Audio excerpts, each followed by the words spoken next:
Bonjour et bienvenue sur le podcast Résilience. Comment transformer les épreuves en véritable force intérieure. Je m'appelle Marion et je suis heureuse de vous accueillir sur cet espace où je vous partage des ressources et des clés précieuses pour vous aider et vous accompagner à vivre plus sereinement les différentes épreuves et défis que la vie peut parfois nous réserver. Inspirée de mes expériences personnelles, je vous dévoile en toute authenticité et avec humilité les compréhensions et déclics qui m'ont permis de dépasser certains challenges de vie et d'en retirer une véritable force intérieure. J'espère qu'à travers ces épisodes, vous trouverez une source d'inspiration, un nouvel élan d'espoir et de confiance en vous, pour qu'à votre tour, vous puissiez activer votre propre pouvoir de résilience. Je vous souhaite une merveilleuse écoute. Bonjour à vous et bienvenue sur ce nouvel épisode du podcast Résilience, où on explore les chemins de la reconstruction après l'épreuve. Et aujourd'hui, je souhaitais parler d'un sujet que malheureusement nous aurons tous un jour à affronter. C'est la question du deuil et de comment renaître après la perte.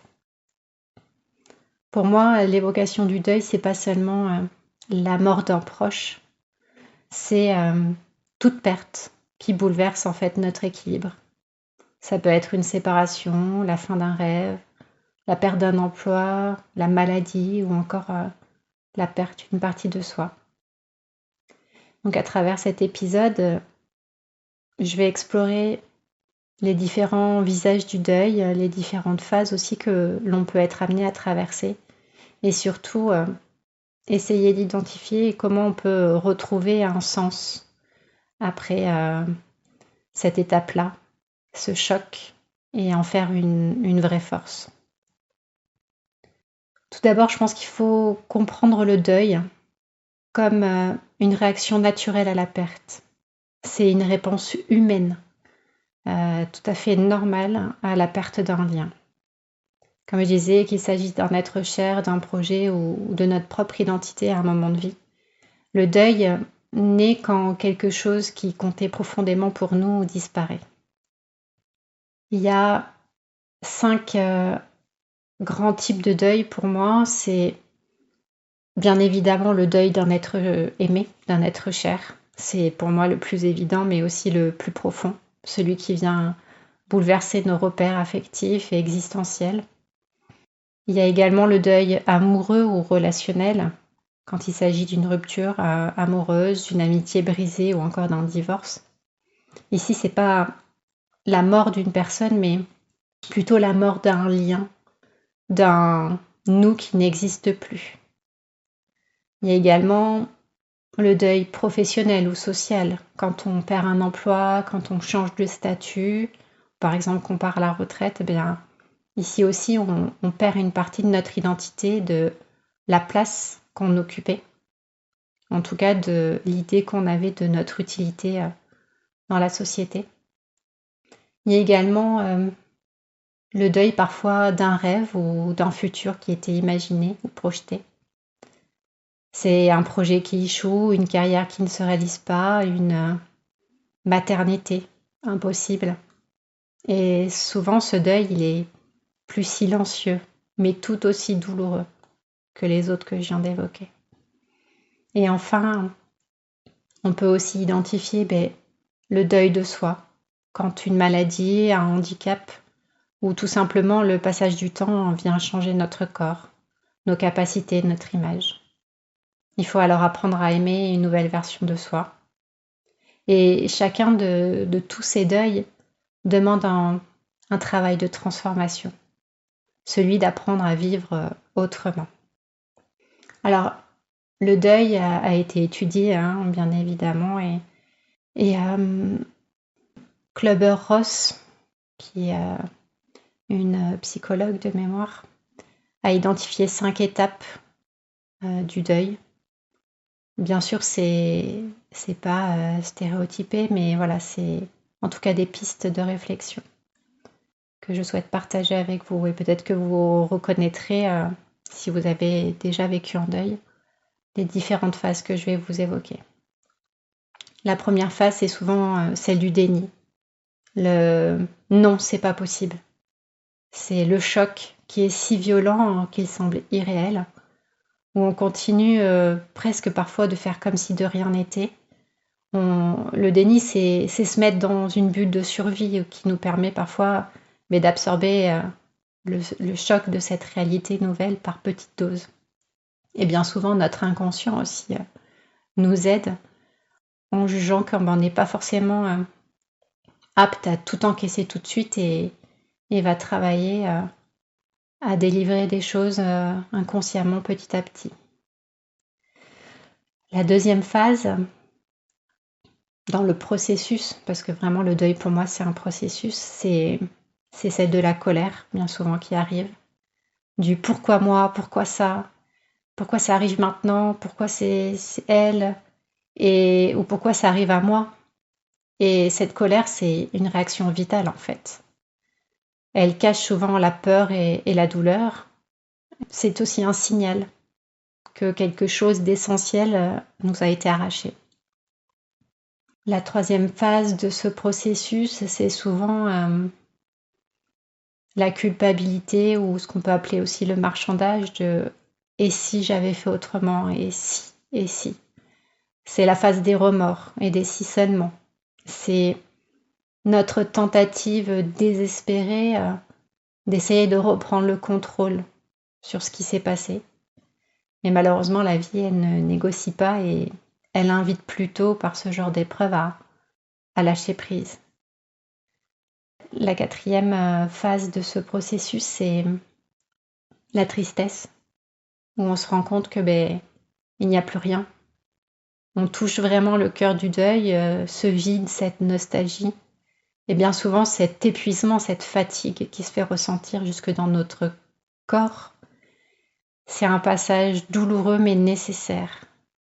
On arrive enfin à pleurer la perte. On pleure ce qui a compté en fait. Et la dernière phase de ce processus, qui arrive parfois bien plus tard, de toute façon la durée est différente d'une personne à l'autre et d'un deuil à l'autre. C'est la phase de l'acceptation.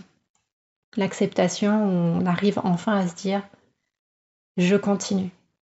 Différemment, mais je retrouve l'élan pour aller de l'avant.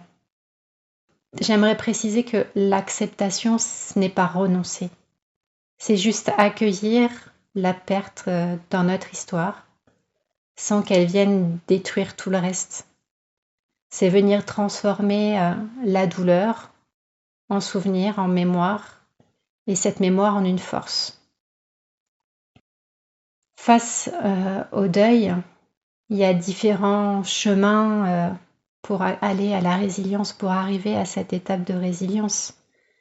Comme je le disais, il n'y a pas de durée précise pour chaque phase.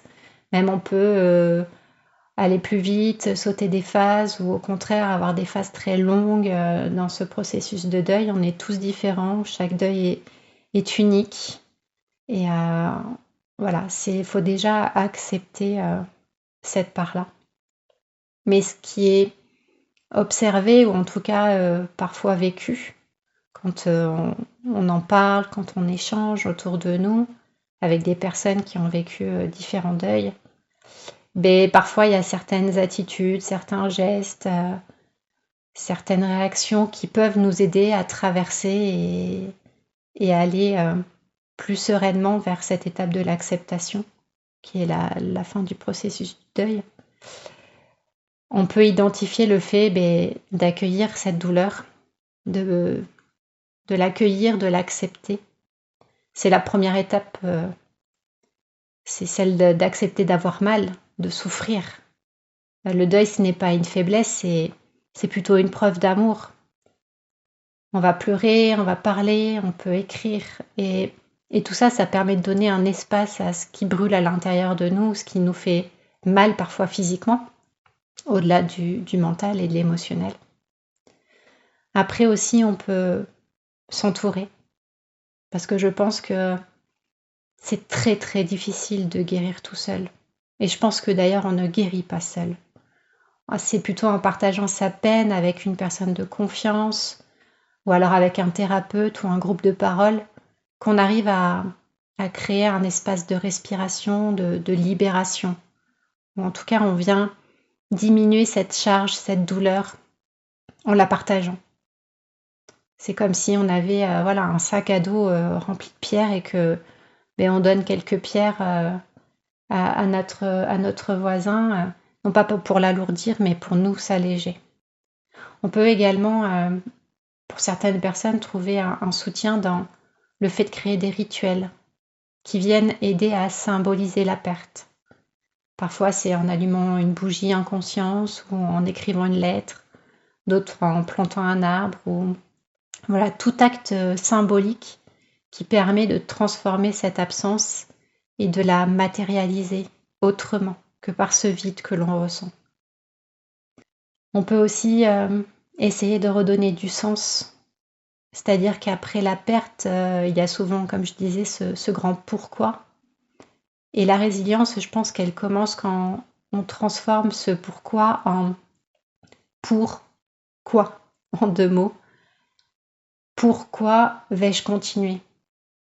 Pourquoi vais-je vivre et choisir d'honorer ma vie autrement, mais voilà, donner un autre sens pour venir peut-être parfois honorer la vie.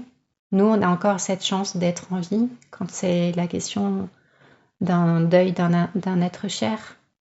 Et parfois, des gens vont trouver du sens en venant aider d'autres personnes, en s'engageant, en étant dans la transmission ou la création de quelque chose.